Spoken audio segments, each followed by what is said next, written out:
حافظ صاحب، یہ پہلا سوال ہے کہ اگر اللہ انسان کا امتحان لیتا ہے تو اس امتحان کے نتیجے سے بھی باخبر ہے، اور یہ اللہ یہ بھی جانتا ہے کہ انسان اس امتحان میں فیل ہوگا یا پاس ہوگا. تو اگر یہی بات ہے تو پھر انسان کا اختیار کیسا؟ الحمدللہ رب العالمین والصلاة والسلام علی محمد الامین. اعوذ باللہ من الشیطان الرجیم. بسم اللہ الرحمن الرحیم. خواتین و حضرات، میں آپ سب کا شکر گزار ہوں کہ آپ اس طالب علم کی معروضات سننے کے لیے تشریف لائے.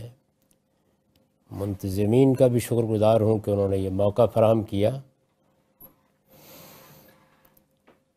اس سے جو پہلا سوال کیا گیا ہے اس کے جواب میں یہ عرض ہے کہ اللہ تعالیٰ ہی نے ہم کو یہ بتا دیا ہے کہ وہ ہمارے اختیار پر اپنے علم کو مؤثر نہیں ہونے دیتا.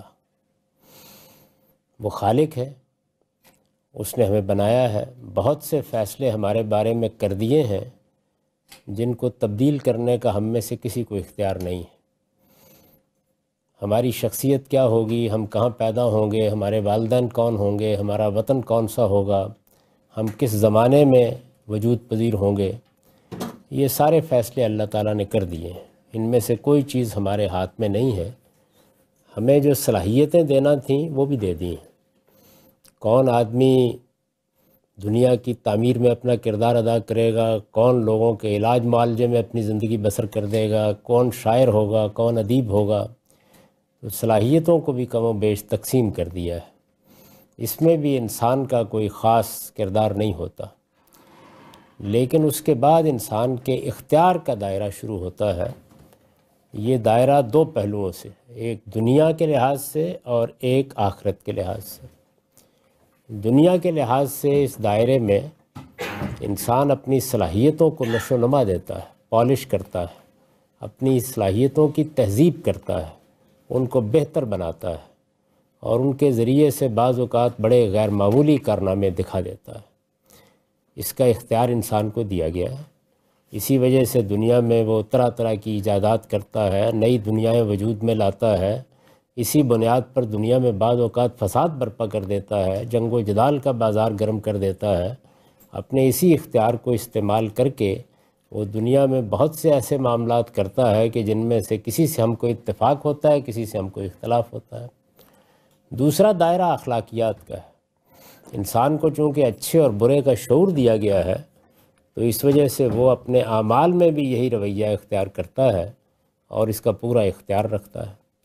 تو اللہ تعالیٰ نے یہ بات خود بتا دی ہے. ہمارے خالق نے پیغمبروں کے ذریعے سے اس کو واضح کر دیا ہے کہ میں اگرچہ ہر چیز کا علم رکھتا ہوں، لیکن میں نے فیصلہ کیا کہ میں اپنے علم کو اس دائرے میں انسان پر مؤثر نہیں ہونے دوں گا، بلکہ اس کے اختیار کی آزادی کو قائم رکھوں گا.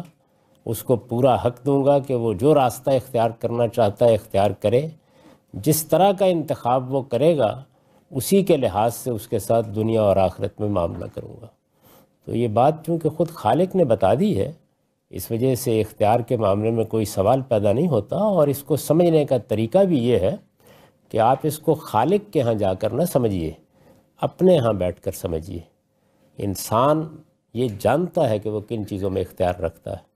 قرآن مجید نے اس پر تبصرہ کیا ہے کہ بعض اوقات آدمی فلسفے تراشنے کی کوشش کرتا ہے، لیکن بل الانسان علی نفسہ ہی بصیرہ، وہ اپنے اوپر خود گواہ ہے. اسے معلوم ہوتا ہے کہ یہاں وہ یہ کام جان بوجھ کے کر رہا ہے، اپنے ارادے سے کر رہا ہے، اپنے اختیار سے کر رہا ہے، اور یہ وہ جگہ ہے کہ جہاں وہ مجبور محض ہے. تو اللہ تعالیٰ کی طرف سے جا کے اس کو سمجھنے کی بجائے ہمیشہ اپنی ذات سے سمجھنے کی کوشش کرنی چاہیے. ہمارے علم کا بہترین راستہ خود ہماری ذات سے شروع ہوتا ہے. ہم اپنے آپ کو پہچانیں، اپنے وجود میں جو کچھ صلاحیتیں دی گئی ہیں ان کا ادراک حاصل کریں، اور پھر اپنی دنیا کو سمجھیں. اس کے ریلیشن سے ہمارا علم پیدا ہوتا ہے. ہم خدا کو سمجھنے کی صلاحیت نہیں رکھتے. انسان نے اس پر کوئی 1500 سال بہت تغودو کر کے دیکھ لی، یہ ممکن نہیں ہوا. جو چیز سمجھنے کی ہے وہ انسان ہے، اور انسان کا ریلیشن خدا کے ساتھ کیا ہے وہ انسان کے حوالے سے بالکل سمجھ میں آ جاتا ہے. اس میں کوئی دقت نہیں ہوتی. چنانچہ یہی ہمارا اختیار ہے جس کی بنیاد پر ہم نے دنیا کا نظام بنایا ہوا ہے. ہم اپنے ادارے اس کی بنیاد پر چلا رہے ہیں، ہم اپنی حکومتیں اس کی بنیاد پر چلا رہے ہیں، ہم ریوارڈ اور پنشمنٹ پر پورے معاشرے کو استوار کیے ہوئے ہیں، ہم اس کی بنیاد کے اوپر عدالتیں قائم کرتے ہیں، ہم نے اسی بنیاد کے اوپر اقوام متحدہ جیسا ادارہ قائم کیا ہے، تو یہ ہم کس کو دھوکہ دیتے ہیں یہ سوال کر کے؟ یعنی ہم جانتے ہیں کہ کون سا دائرہ ہمارے اختیار کا ہے، کون سا دائرہ ہمارے مجبوری کا ہے۔